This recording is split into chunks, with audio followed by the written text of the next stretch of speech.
sem abrigo para os dias de frio e chuva e sem proteção contra a violência. Esses são apenas alguns dos desafios enfrentados por quem vive nas ruas. Também são muitas as razões que levam as pessoas a essa situação. Em 1998, quando a prefeitura fez o primeiro censo, eram 1.120 moradores de rua. 7 anos depois, em 2005, o número passou para 1.164. Em 2014, o censo da prefeitura já identificou 1.827 pessoas vivendo nas ruas da capital. Agora, em 2017, olha só, o número saltou para 4.553 pessoas morando nas ruas. Atualmente, a Secretaria Municipal de Políticas Sociais trabalha com base nos dados do Cadastro Único da Assistência Social. Nele, as pessoas se declaram em situação de rua e têm direitos a benefícios do governo federal, como o Bolsa Família. Segundo a prefeitura, apesar de alto, esse é o atual número de pessoas que vivem nas ruas de Belo Horizonte. São essas pessoas que a gente vê morando na rua hoje? Boa tarde. Na verdade, o que a gente tem visto hoje é que são a maioria de homens, tá? Com idade média em 39 anos.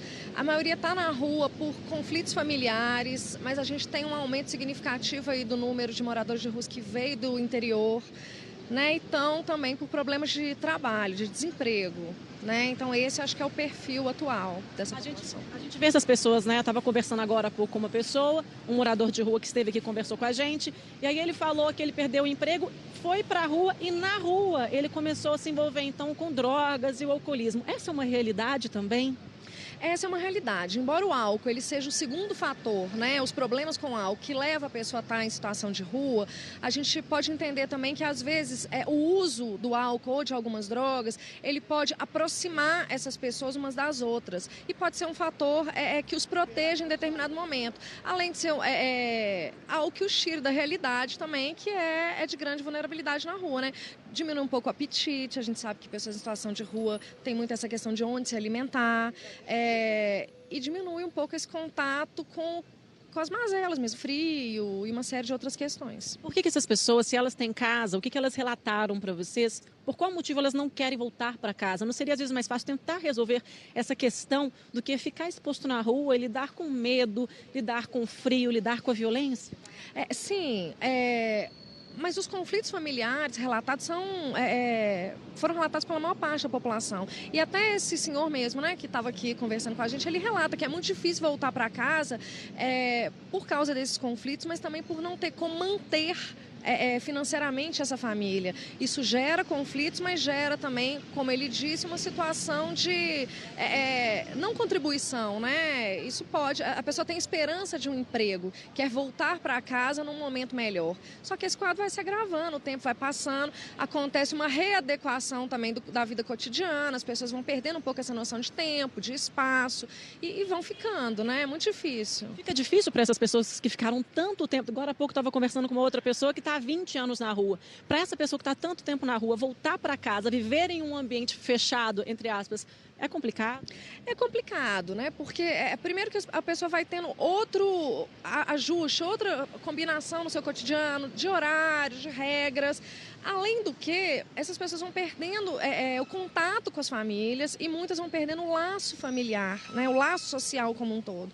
Então, para que elas consigam voltar para o lar, tem que ter todo um trabalho que é mais complexo, mas de reintegração dessas pessoas no contexto social. E essa questão dos albergues, dos abrigos, a gente vê que muitas pessoas também têm essa dificuldade de conseguir ficar nesses lugares.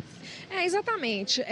Na pesquisa, né, do censo que a gente fez, a gente percebeu que assim, a maioria das pessoas usa algum dispositivo público em algum momento. Porém, a gente sabe que ainda é insuficiente para todo mundo, principalmente com esse aumento aí, né, da população de rua nesses últimos anos. E ainda tem uma questão de como eles são, apresentam uma dificuldade, às vezes, de estar se adequando a essas regras, e as regras dos albergues, às vezes, são muito rígidas em relação ao horário, não poder entrar embriagado, e muitos fazem uso de bebida, então fica mais difícil. Muitos reclamam que não tem aonde deixar o animal de estimação, ou os que estão com família, às vezes, não podem ir, porque nos albergues, às vezes, não aceitam menores, ou tem que se separar. Então é realmente complicada essa, né, tentativa de acolher. Talvez o albergue, no meu ponto de vista, é algo que seja emergencial.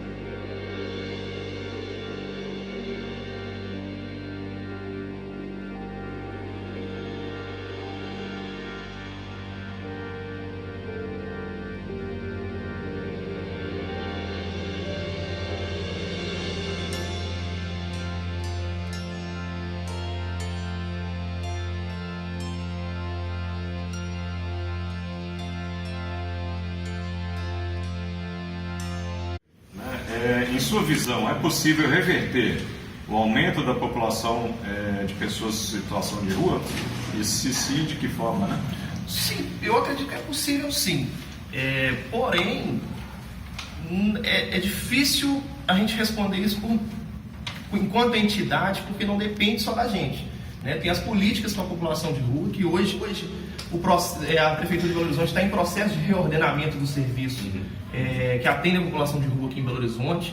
E com esse reordenamento, espera-se que possa melhorar a qualidade do serviço, do atendimento, que possa contribuir para a superação de vivência nas ruas. Então, assim, é possível, mas a política ainda tem que avançar um pouco para que isso possa, de fato, concretizar.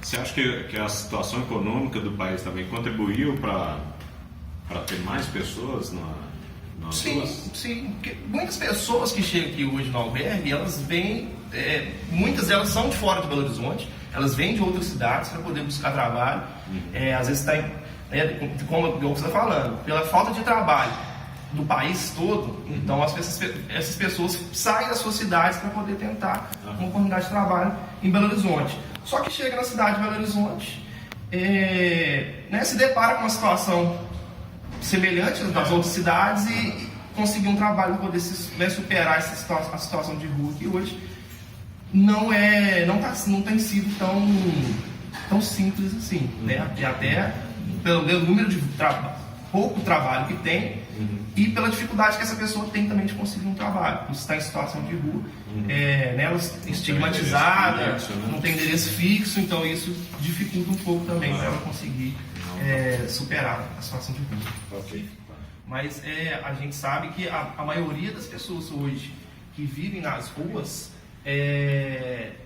são aquelas pessoas que saem das suas cidades para poder conseguir trabalho, que são migrantes, e são pessoas que têm vínculos familiares rompidos ou fragilizados. E muitas vezes até por conta do uso de drogas. Então o uso de drogas também é algo que faz com que essa pessoa venha para ficar em situação de rua. Então é complexo de falar da reabilitação, porque isso é muito individual, depende muito da pessoa. O nosso papel aqui é contribuir para que ela consiga um trabalho, que ela consiga se organizar, intervenção para questões de saúde, dependência química, se for o caso. Então a gente faz encaminhamentos para esse tipo de serviço, para poder para a pessoa ser acompanhada e daqui a um tempo conseguir retomar o trabalho e superar. E que tipo de trabalho aqui no abrigo que é feito, né, para que essas pessoas elas consigam uma recolocação no mercado, assim, por exemplo? Olha, a gente tem aqui tem alguns projetos com parceria com outras instituições que tentam inserir essas pessoas no mercado de trabalho. Mas hoje a gente não tem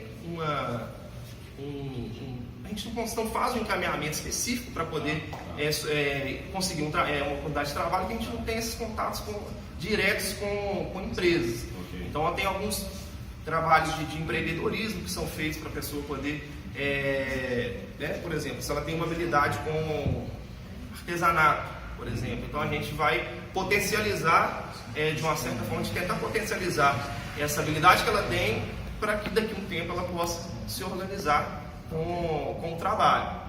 Então a gente tem algumas oficinas aqui, não só pensando na questão do trabalho, mas pensando também em redução de danos, por exemplo, com o uso de drogas. Né? Algumas pessoas não conseguem emprego porque hoje elas não conseguem controlar o uso de droga e isso impede de conseguir um trabalho. Então, atividades, por exemplo, de corrida, que a gente tem aqui tem um pessoal que é voluntário, que vem aqui para poder fazer o trabalho com essas pessoas de corrida mesmo, nas ruas, são corredores de rua, que algumas pessoas que participam desse projeto, por exemplo, são pessoas que são usuários de álcool e outras drogas, e uma das apostas é que através do esporte, ou através de outros tipos de trabalhos, essa pessoa consiga diminuir o uso de drogas ou até parar. A maioria das pessoas que hoje estão em situação de rua, que são atendidas aqui no albergue especificamente, o vínculo delas com as famílias é fragilizado, ou até mesmo rompido. Tem situações, às vezes, que a pessoa perdeu todos os parentes, não tem pai, não tem mãe, não tem irmãos, era filho único, todo mundo faleceu e ela vive sozinha. Então a gente busca, dentro do possível, dentro do desejo dessa pessoa também, de fazer contato com a família, tentar recuperar esses vínculos que se perderam ou que estão fragilizados, até para um possível retorno dessa pessoa, para a reintegração familiar. Consegue localizar? Qual que é a dificuldade assim, para localizar as famílias? Olha, muitas vezes a falta de contato mesmo. Como muitas pessoas vivem, não só em Belo Horizonte, mas passam por outras cidades em situação de rua, então é muito comum perder documento, perder bagagem, perder todos os seus pertences, porque você vai passando de cidade em cidade em situação de rua e chega uma hora que a tendência é que perca, né, os pertences. Então, com isso, às vezes acaba perdendo o número de contato de algum parente que tinha. Então, às vezes a gente tenta fazer um contato com a cidade, com outros serviços da rede da política de assistência social do país, para a gente tentar fazer contato, por exemplo, com um CRAS, com um centro de saúde, para tentar localizar algum parente, para fazer contato e ver da possibilidade, né, dessa pessoa retornar, ou até mesmo a gente compreender melhor a situação dela. Então a gente faz esses contatos para tentar descobrir algum telefone de contato, mas nem sempre a gente tem sucesso, porque às vezes realmente é difícil de conseguir um telefone de contato e a pessoa não lembra de nenhum número e fica complexo, difícil de conseguir, mas muitas vezes é possível sim.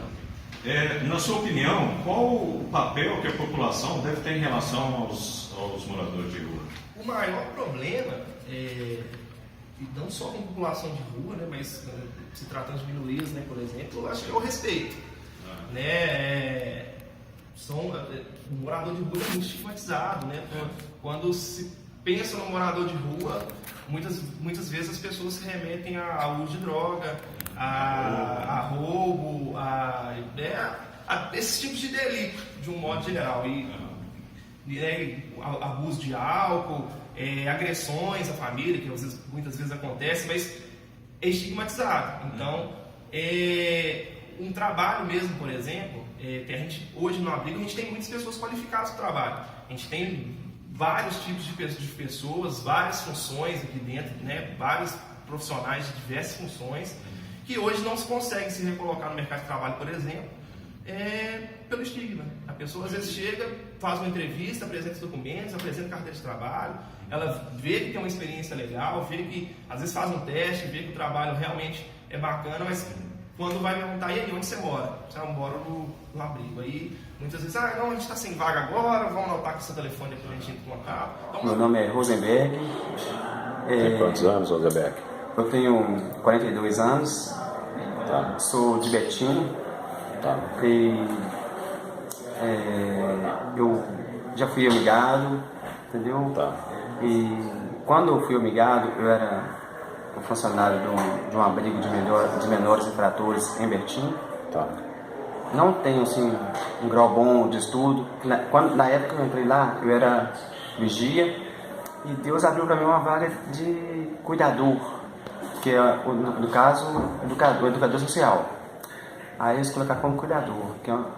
Aí o que acontece? Eu trabalhei nessa empresa 8 anos e meio. Eu ganhava R$1.522, sabe? Só que aconteceu fatores na minha vida assim, que me fez assim, eu tropeçar de uma forma que eu caí, assim, não sei se eu posso falar isso, mas assim, espiritualmente, que eu sou uma pessoa que eu temente a Deus, que sou convertido, evangélico, e eu bati o carro, tive um traumatismo, amnésia. O médico falou com o pessoal que eles tinham feito um raio-x, que tinha marchado o sangue e tal. Aí, por causa dessa amnésia, ele falou que eu melhorava porque eu era novo ainda. Você tinha quantos anos? Isso tem uns 6 anos atrás, mais ou menos. Isso. Aí, desentendi com uma enteada minha. Nisso, essa ex-minha entrou pra dentro da casa lá e ligou pros homens. Deu mais ou menos uns 7 minutos. encostou a viatura, nós fomos lá, conversou e tal. Meu irmão pediu os papéis que eu estava internado, o guarda leu e falou assim com ela assim, para esse menino. O negócio é o seguinte, pelo que está escrito aqui, ele não pode ficar aqui não, porque senão ele pode agredir a senhora, suas filhas e tal. Aí eu falei com ele assim, não, eu tô indo embora já. Eu fiquei com medo, os caras me levaram lá pra baixo, me darem uma surra lá, que cara de mulher, acontece essas coisas assim, terrivelmente. Aí eu entrei no carro com meu irmão, separei dessa ex minha. Aí o que acontece? No fato, quando eu estava morando com ela, pouco tempo que eu estava morando com ela, na onde eu morava era um lugar que eles tinham desapropriado do centro de Betim, no Angola, ali onde tem aquela igreja São Cristóvão. Nós morávamos dentro da igreja. Aí eles deram nós o lote, de quase frente com a Calil, no bairro da Desgraça ali, e tinha documento de compra e venda. Aí eles pegaram, venderam, não me deram nada. E na loja eu ia fazer uma casa em cima das lojas que eu estava construindo. Só nas lojas eu tinha gastado mais de 15 mil. Aí eles não me deram nada, eu fiquei sem, separei da mulher, fiquei sem também, fui morar com parentes, irmãos, sobrinhos. Aí pelo fato do fator agora assim, do desemprego que está hoje em dia, que está muito complicado, eu não tinha como ajudar eles com a cesta básica, com a conta de água, de luz e tal, eles não quiseram eu morando com eles mais. Aí eu fui morar com outro sobrinho, ele é viciado nesse coisa de droga, com algumas coisinhas que eu tinha, vendeu tudo para usar droga. Quando ele não tinha mais nada, ele falou, não, Chico, não vai dar pra você ficar comigo mais não. Aí eu tive que procurar um albergue em Betim. Nesse albergue lá, ele é muito bom, porque é o seguinte, assim, em relação assim, aos albergues que tem aqui em BH, que lá você pode ficar o dia inteiro. Você tem café da manhã, você tem um almoço, você tem o café da tarde, você tem a janta, você tem o café da noite, você tem assim, televisão, uns jogos pra você brincar, uma dama, um baralho, um menor. Aí o que acontece? Eu fui na prefeitura de Betim, eu conheço um rapaz que ele chama Eleomar. Aí ele me deu uma carta para me fazer uma entrevista aqui na Verde Mar, aqui na rua Rio de Janeiro. E nessa vinda minha, as pessoas tinham falado comigo sobre o albergue Tia Branca, o Darcy Ribeiro hoje.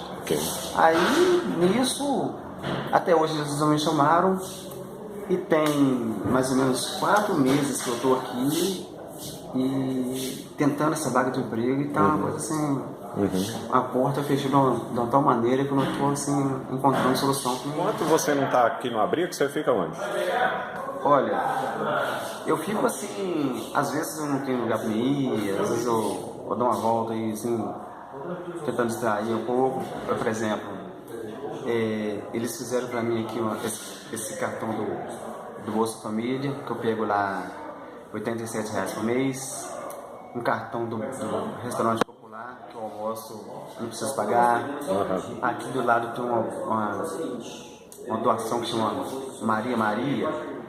Eles mudaram o nome lá, só que eu não lembro o nome. E aí o almoço desse albergue, antes eu pego uma fichinha do lanche aqui, tomo um lanche, vou no popular, almoço, e volto, eu passo no BH Resolve, mexo na internet, que eu gosto de mexer muito no Facebook, sou apaixonado com esse negócio. Internet é bom demais. Facebook, agora que eu tô no telefone aqui que me faz um pouco de raiva, que ele trava demais a conta, de uma também. E depois eu volto pra cá, porque aqui abre 1 hora. Aí tem umas fichinhas do lanche, e tem uns horários de você, aliás, você pega uma fichinha pra você tomar um banho, você toma um banho, volta, pega uma fichinha do lanche, toma um lanche 3h30. Aí de 3h30, aqui fecha 4 horas. Aí de 4 horas a gente fica aqui na porta do albergue, esperando o horário de a gente entrar pra a gente tomar um banho outra vez, jantar, aí a gente vai dormir. Tem uma televisão aqui também, o pessoal fica assistindo até tarde. Eu acho até bom aqui o espaço aqui. O único problema que eu acho assim que é meio complicado aqui no albergue aqui é igual, por exemplo, assim, um dia de feriado ou sábado e domingo, que nem hoje.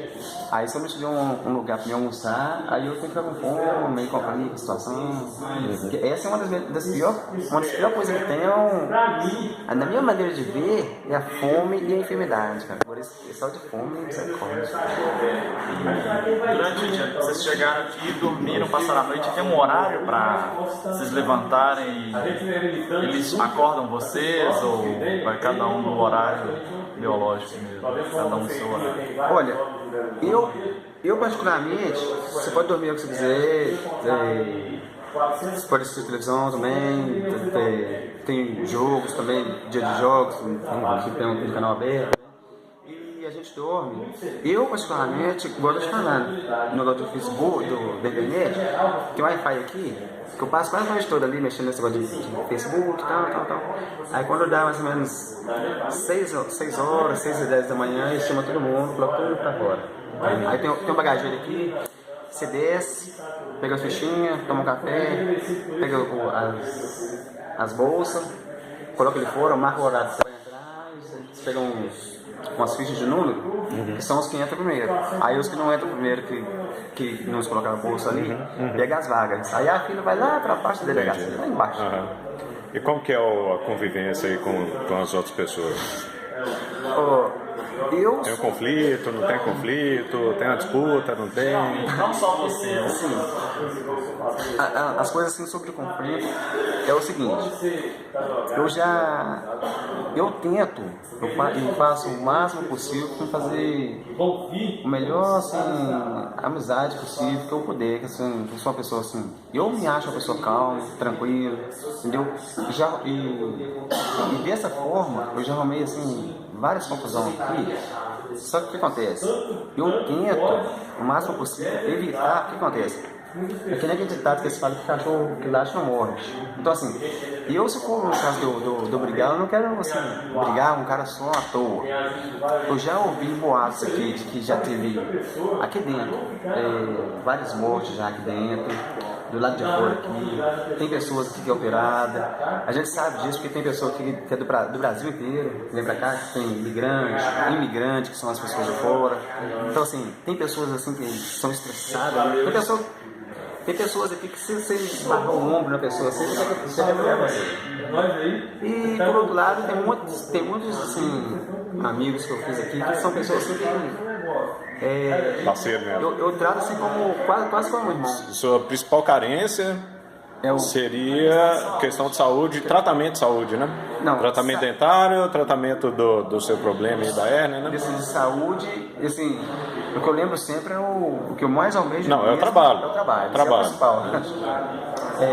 Tem um assistente social aqui que ela conversou comigo, é o seguinte. A pessoa tem que ter mais ou menos 6 meses aqui para ela estar indo para esse lugar que é a República.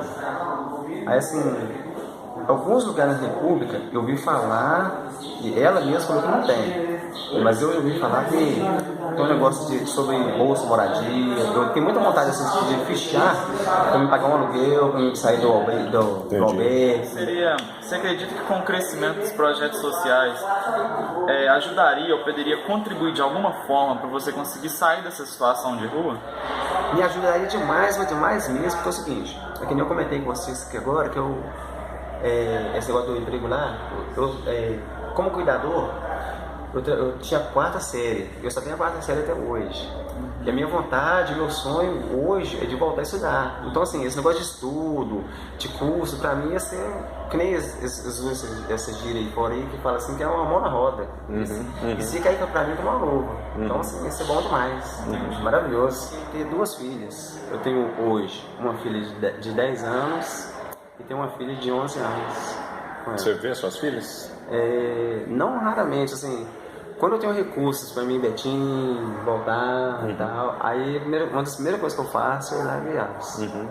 E as coisas as coisas não, né? São assim, as únicas pessoas, a única coisa que eu creio que eu tenho nesse mundo é que eu amo mesmo, de verdade.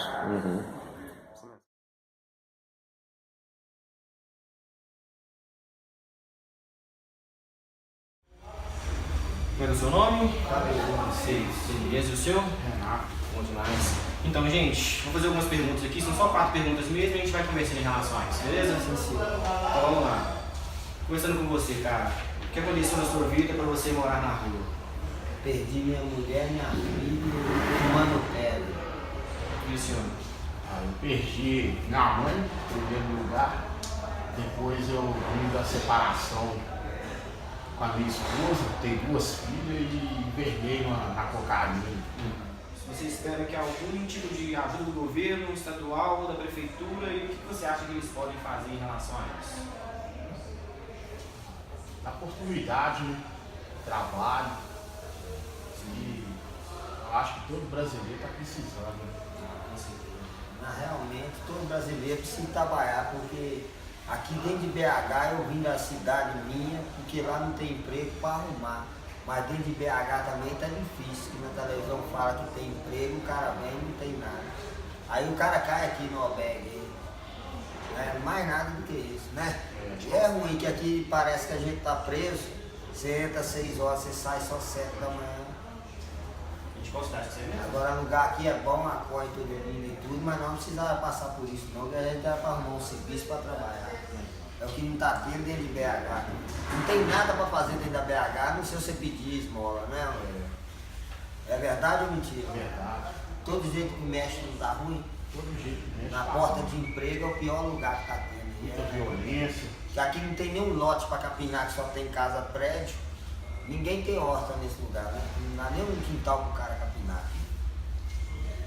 Beleza, gente. Você acredita que o crescimento de projetos sociais ajudaria ou poderia contribuir de alguma forma para tirar vocês assim da rua? Para me tirar da rua, se você conseguisse abrir um espaço desse aqui, me pega ali, filma aí.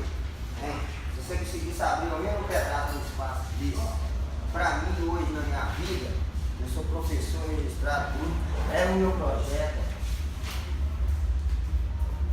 E sim, hein? Ninguém me ajuda, nem nada. A coluna o cara tem, é professor formado, mora na rua, tá na vida do crack, não tem oportunidade. Mas eu um dia vai me abençoar. E me apresenta professor da praia. Aí sim. Então, gente, qual que é a melhor memória que vocês possuem das suas famílias? A minha filha, minha mãe e minha esposa, mais nada que isso. Minha mãe, minhas filhas e minha ex-esposa. Beleza. E o que vocês têm a dizer em relação aqui?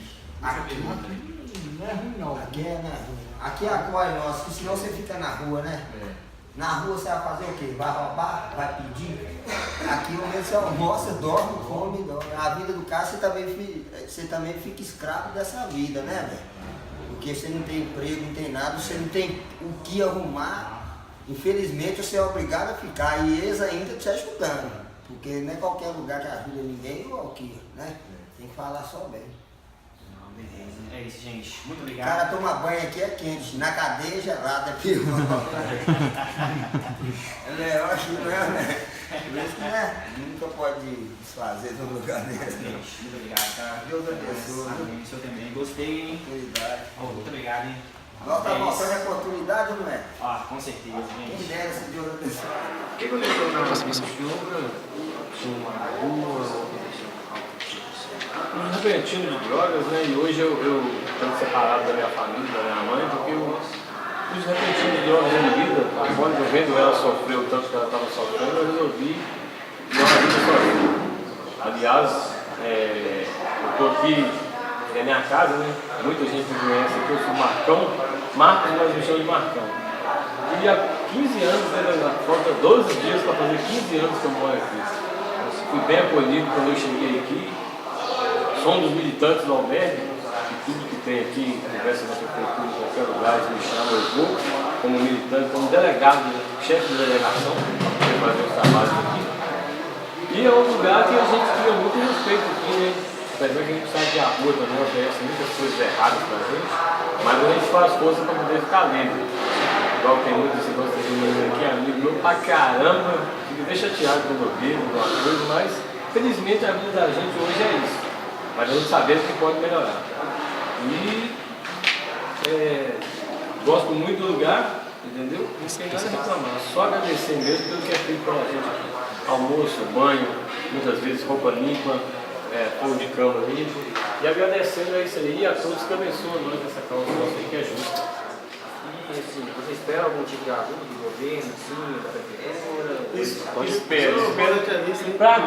Pra minha pessoa não, porque eu tenho a preferência de falar com vocês que daqui a uns tempos eu quero sair do governo.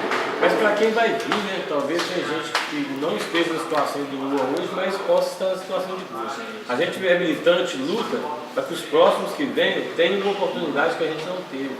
Talvez como a prefeitura tem várias obras em Belo Horizonte mesmo, ela poderia ter, suponhamos, a prefeitura contrata aí 400 pessoas, 50 poderiam ser do albergue, muitas pessoas qualificadas para fazer os trabalhos, pedreiro, carpinteiro, armador, limpeza, muito serviço. Então, podia dar essa oportunidade. Então, fazer um convênio com empresas para gerar oportunidades.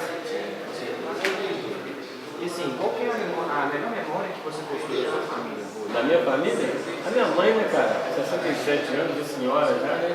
Mas é uma pessoa que me ama muito na vida. Ela sabe que eu estou aqui, sabe que eu vivo bem. E eu estou muito agradecido por esse lugar, por estar aqui. Você sabe de alguma situação assim, que te marcou aqui dentro mesmo?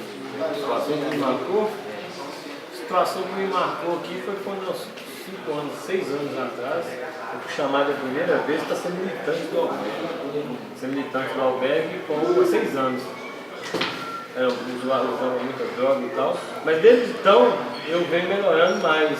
Por quê? Porque para você falar alguma coisa igual eu estou fazendo aqui agora, você tem que estar bem. Você não pode estar drogado ou alcoolizado para poder fazer uma coisa dessa. Porque não é só você, tem outras pessoas, como eu te falei, que vão vir e vão precisar desse trabalho. Então a gente faz isso aí. E assim, você acredita que o crescimento de projetos sociais ajudaria ou poderia contribuir de alguma forma para tirar essa rua? Sim. E você aceitaria a ajuda desses projetos? Tanto pode quanto deve ajudar, porque muitas pessoas aqui, tem gente que não sabe ler, não sabe escrever, tem gente que é dependente do alcoólico químico, como eu falei, e tem a ajuda do AA que tem aqui, tem a ajuda de várias oficinas. Isso aí qualifica a pessoa a não ficar na rua, a ficar longe do vício das drogas e do álcool. E dá mais oportunidade à pessoa de se cuidar, de se tratar e voltar à vida social de novo. É isso. É isso? Muito obrigado. Até mais. Valeu, mano. Obrigado. É nóis. Falar seu nome, quantos anos você tem, né? Quantos anos que você está aí nessa situação de rua, né? Tá? 17 anos, né? E você tem quantos anos?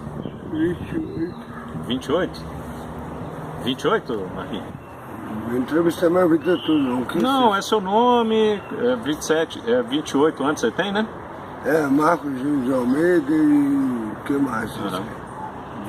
Como é que você veio morar na rua? Eu moro em Costagem, só que eu vim pela casa do Augusto. Mas como que foi que você... Por que você saiu de sua casa? Não, eu saí da minha casa. Eu vim pelo guia de tráfico de drogas. E aí você tinha quantos anos então? Você tinha 11 anos quando você... Oi? Eu tinha 12 anos. 12 anos? Eu tinha 12, 13 anos. 12, 13 anos de idade. Eu vim na casa do almoço, salesiano. Salesiano, né? Uhum. Eu vim pra rua, vim chamar chave. Você espera, assim, algum tipo de ajuda da prefeitura? Eu tenho as assistências sociais, mas é sexta-feira. Eu tô aqui, pá, eles querem aparecer aqui. Você vai se tratar lá no centro de saúde também, não? Tá precisando? Você já foi lá no centro de saúde também, quando precisou alguma vez ou não? Não. Você sabe onde que é o centro de saúde? Não sei não, aqui pra cima aqui, ó. Né? Isso que eu tava perguntando, eu não sei onde que é não. Eu só sei que é aqui pra cima. Aí no seu local. As assistentes que vêm aqui, elas vêm de lá do centro de saúde. Não, você não tá entendendo nada. Me explica direito então. Eu Eu não cuido do negócio de saúde aqui não. Tá. O meu negócio é Baixo São Paulo. Ah, Baixo São Paulo, né? Eu tô com medo demais. Você tá falando de sua mãe, você tem contato então com sua família? Tem, né? Sua mãe mora onde? Contagem. Contagem, né? E qual foi a última vez que você a viu? Tem nem um mês, não. Tem nem um mês, não? E você... Eu vejo minha mãe a hora que eu quero. É. E você... você antes você morava com ela, com os seus... Sempre morei com minha mãe. Sempre morou com sua mãe? Você tem pai, tem irmão? Tem padrasto. Tem padrasto? E seu padrasto ainda mora com ela também? Oi? É? Não, tá aqui, ajuda. Você quer sair da rua? Você quer continuar na rua? Então o Fernanda e a Tânia, elas estão lá na fazenda comunidade. Você pensou em ir para lá para se recuperar? O que você estava pensando aí para sua vida aí? Meu amigo, os dois sejam felizes para sempre. Como é que é? Eu torço por eles. É, né? Aham. É um casal, né? E você? Você tá torcendo pra sua vida aí pra qual sentido, assim?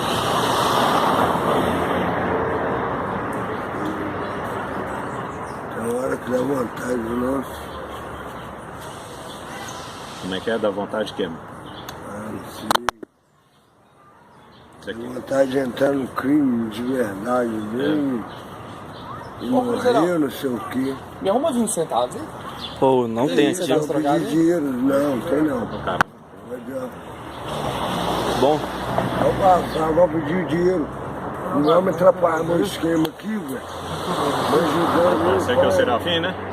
Você é o Serafim, né? Gente boa pra caralho. Não, a Anamar. É amigo meu, ué. Amigo, é. Vocês são amigão meu, ué. Ele me defende, eu. É, né? Tem o grande escuro.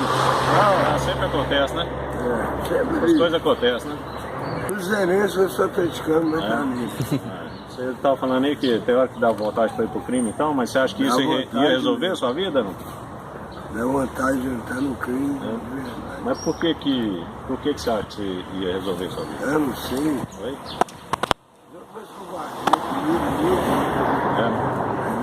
Seu braço, como que você quebrou essa braço? Não, isso ia pegando traseiro de hoje. Ah, é? Quando era de menor. É? Ia pro Mineirão, Chico Zero Atlético. Não tem carro. Vixe, caramba, hein? Aí quebrou o braço. Dei sorte que eu não morri. Você almoça onde? Eu pego comida, doação, né? Aqui, né? Aqui, 13 mil. Ah, tá bom. Entendeu? Tá bom. Tá já, então, Marquinhos. E você tá ficando por aí então mesmo? Todo dia, toda hora. E como é que machucou ele? Covardia? Covardia, guerra, não sei. Oi? Guerra. Onde que foi? Lá na estação. É? Caramba, hein? Ô, o Serafim pegou um negócio comigo aqui? Pegou um...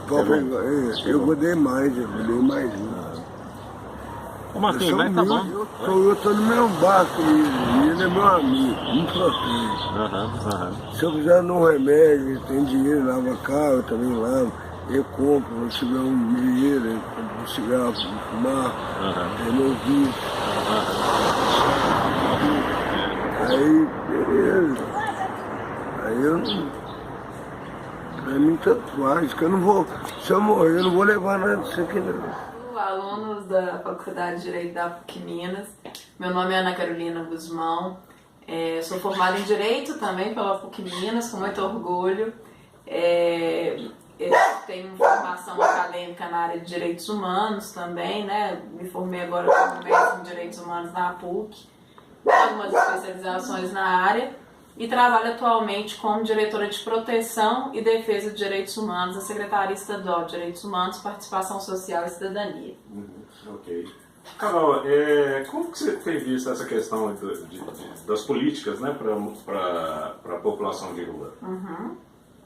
Bem, Vinícius, assim, antes da gente pensar na política, a gente tem que pensar no público.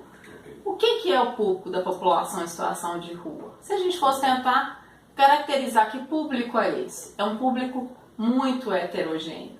É um público que você vai ter ali diversas características, diversas histórias, diversas trajetórias, faixas etárias. A gente sabe, né, o último censo de Belo Horizonte da população em situação de rua ele foi publicado em 2014.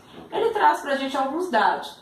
Por exemplo, a maior parte da população em situação de rua é masculina. A maior parte da população em situação de rua está em situação de rua por questões de quebra de vínculos familiares, né?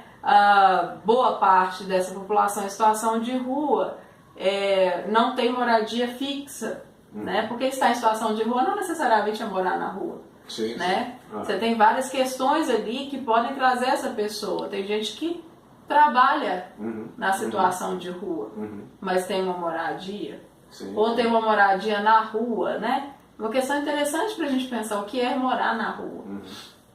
E aí a gente tem que pensar nesse público a partir de uma questão, né, de uma construção histórica desse processo da situação de rua.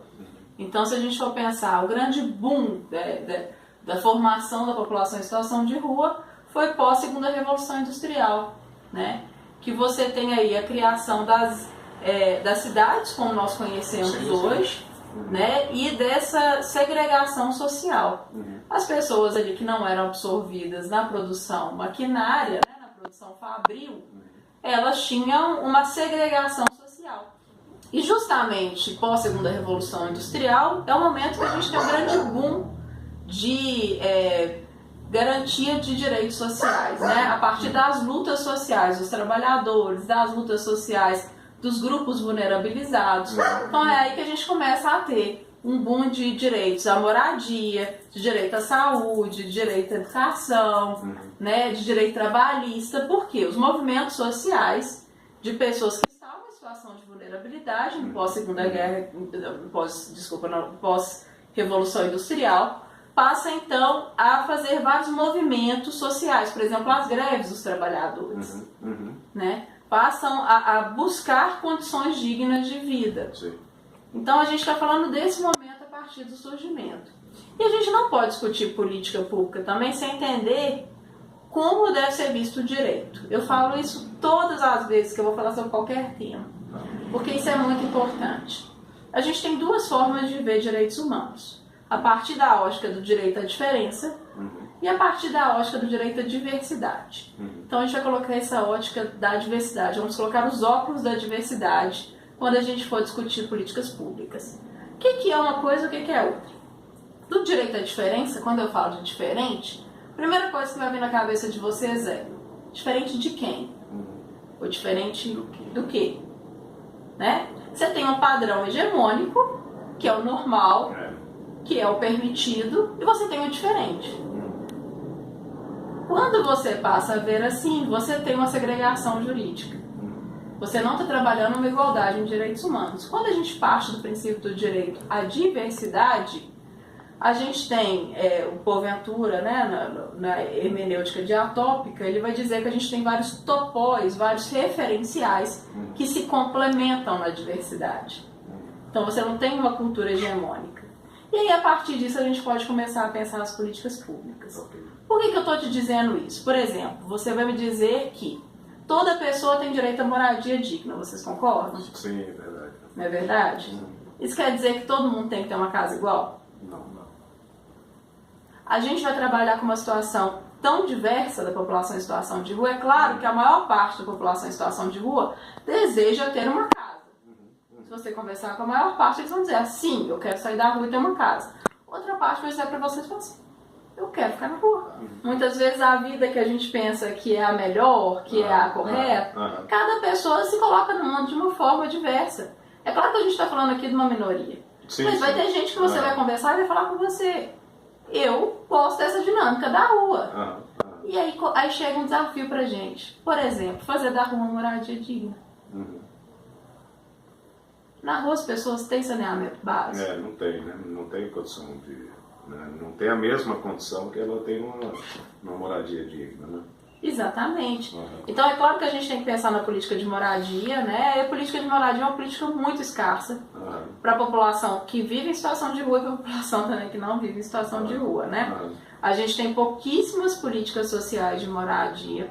O Estado trabalha muito mais no apoio técnico aos municípios, no apoio para construção, apoio e financiamento para a construção de unidades habitacionais.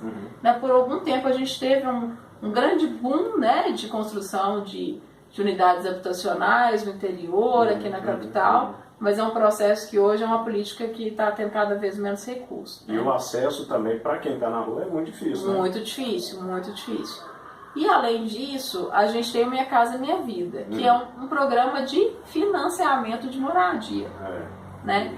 E aí você vai ver que a população que mais necessita desse programa, que é a que ganha de um salário mínimo, de até um salário mínimo, de um salário mínimo a 2 salários mínimos, as imobiliárias não têm interesse de financiar. Então a política de moradia é uma política deficitária, né? Mas quando a gente fala de população em situação de rua, a gente não está falando só de política de moradia. A gente está falando de política de saúde, por exemplo. Né? Essas pessoas têm muita dificuldade de acessar os espaços de saúde. Mas você ainda vê situações de pessoas, por exemplo, que chegam no hospital falando, olha, enquanto você não tomar um banho, você não vai ser atendido aqui. Né? Então, tem ali uma dificuldade de recepcionar essa pessoa, de recebê-lo. E a gente tem várias doenças aí que são contagiosas, infectocontagiosas, que estão tendo um grande crescimento na população em situação de rua. Cita aqui hepatite, sífilis, HIV, tuberculose, né? São doenças muito graves e essas pessoas têm dificuldade, principalmente no acompanhamento ambulatorial, continuidade desse tratamento, né? A gente também está falando de política de educação, né? Se a gente for ver lá os índices do censo de Belo Horizonte, a maior parte dessa população tem baixa escolaridade. Carol, falando assim um pouco de projeto também, a gente vê que, né, existem iniciativas, existem pessoas, né, que fazem a filantropia, né? Como que é a visão sobre isso aí também? A filantropia é importante, né? Assim, dar comida a quem tem fome é uma atitude que é bem-vinda, né? Óbvio. Mas é uma atitude que ela não traz empoderamento e ela não traz uma autonomia para essa população, né? Então eu gosto muito de trabalhar sobre a ótica dos movimentos sociais. Hoje a população em situação de rua se organiza em movimentos sociais. Por exemplo, foi criado na Secretaria Estadual de Direitos Humanos o Comitê Estadual da População em Situação de Rua. Esse comitê, ele se reúne mensalmente e parte desse comitê, uma parte significativa, salvo engano, de 30% a 50%, não me lembro exatamente, são pessoas em situação de rua. Eles se reúnem mensalmente para discutir políticas públicas e para dizer, né, o que eles desejam, quais são as demandas dessa população em situação de rua, estão presentes em audiências públicas, se colocam politicamente nesses espaços. Hoje a gente tem várias políticas sociais, né, e a gente tem que lembrar duas questões. A primeira, a metodologia dessas políticas. É uma metodologia que consegue trazer muito a população em situação de rua, porque a assistência social hoje trabalha com uma metodologia chamada busca ativa. As pessoas têm agentes que vão para a rua conversar com a população em situação de rua. Né? Então, a metodologia de buscar as pessoas para a política. Isso vem a partir do SUAS, que é o Sistema Único da Assistência Social, né? É uma discussão muito interessante no âmbito da assistência. Mas a gente tem que lembrar que a gente está no processo de declínio de políticas sociais. A gente tem que lembrar que a gente está com a precarização da política de saúde, com precarização da política de educação e precarização da política de assistência social. Então a gente tem que pensar isso no longo prazo. De política ou de situação econômica? Na verdade, a situação econômica ela é usada como uma desculpa política. Mas o que a gente vê na realidade é que, ok, nós podemos congelar os gastos com políticas sociais, mas podemos também liberar milhões de emendas para influenciar uma votação política. Então, será que realmente a questão econômica que motiva essa situação? Ou é um desmonte em prol de um outro projeto, né? Então, a se discutir isso, assim, como que se vê a política social e o processo de precarização que a gente tem vivido.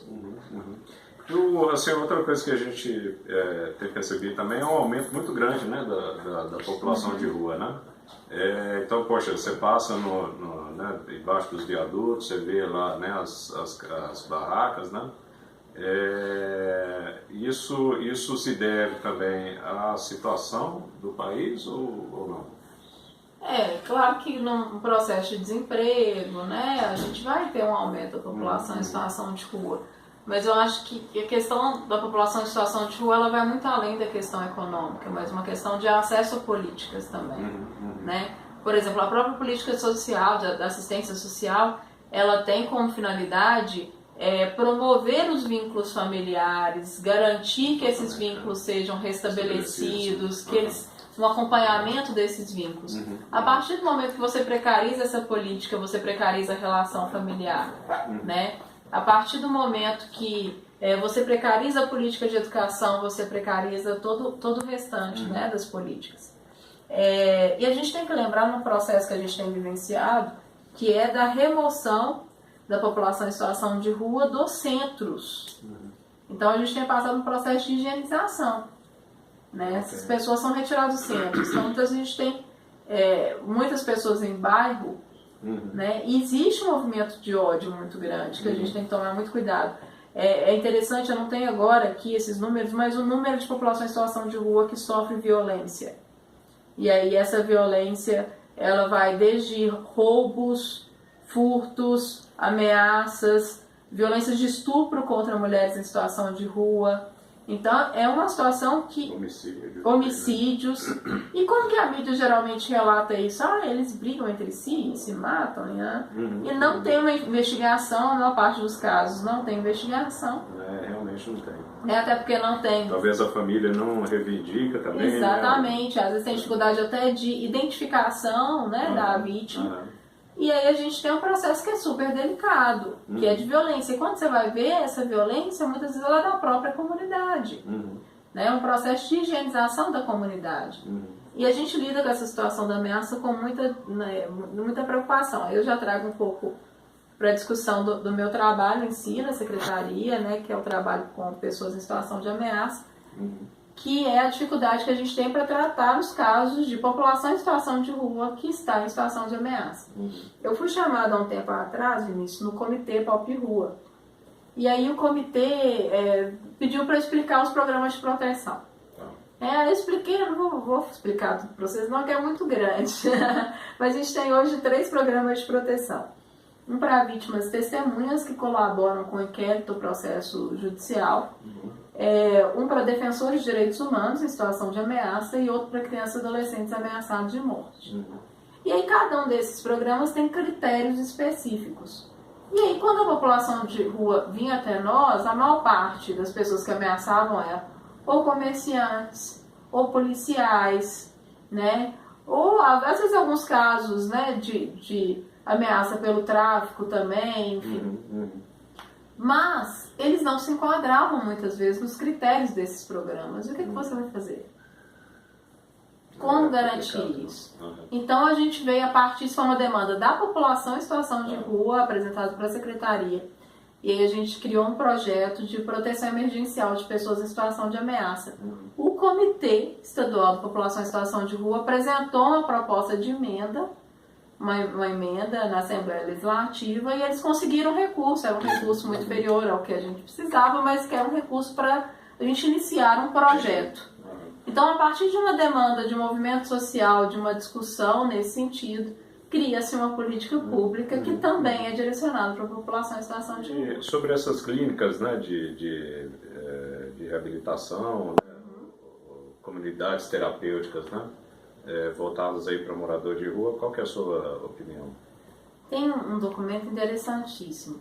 Esse documento ele foi emitido pela Secretaria Estadual de Saúde, salvo engano, no ano de 2016, 2015 para 2016.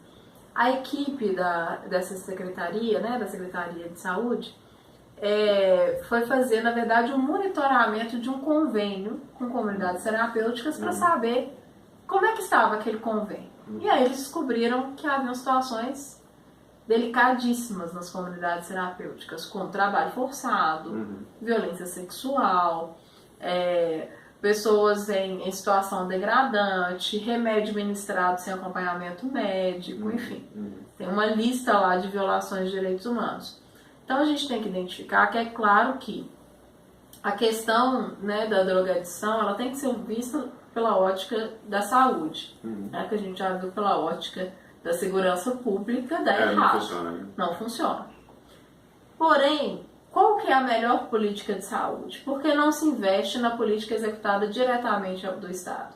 Na política ambulatorial de acompanhamento, né? Nos consultórios de rua. Existe um programa super legal da saúde, que é o consultório de rua, que vai até a rua, faz busca ativa com a população em situação de rua e discute a drogadição e traz para essa discussão, né, ir para um tratamento ambulatorial, um tratamento que não é de privação de liberdade e que tem resultados muito efetivos.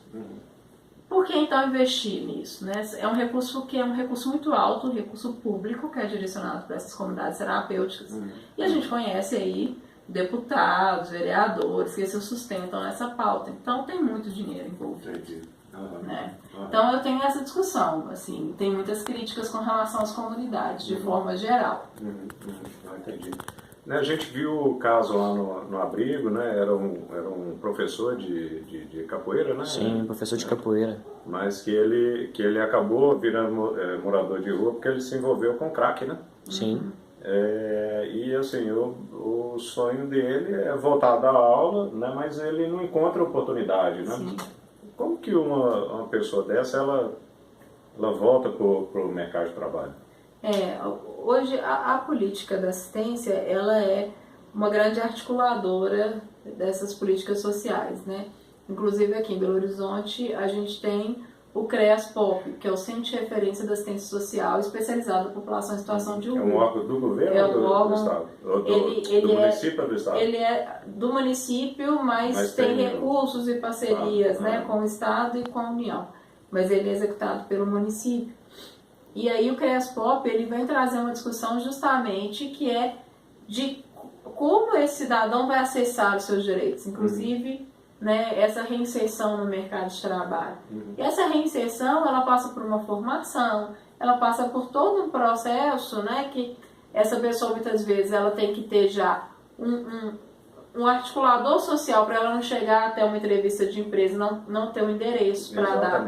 Né? Muitos colocam o endereço do CREAS, mas aí o empregador já sabe, olha, esse endereço aqui é para se eu precisar me comunicar com ele, eu posso mandar uma carta para o CREAS. Né? Então essas discussões devem ser feitas a partir dessa articulação. Por isso a política da assistência é tão importante para a população em situação de rua.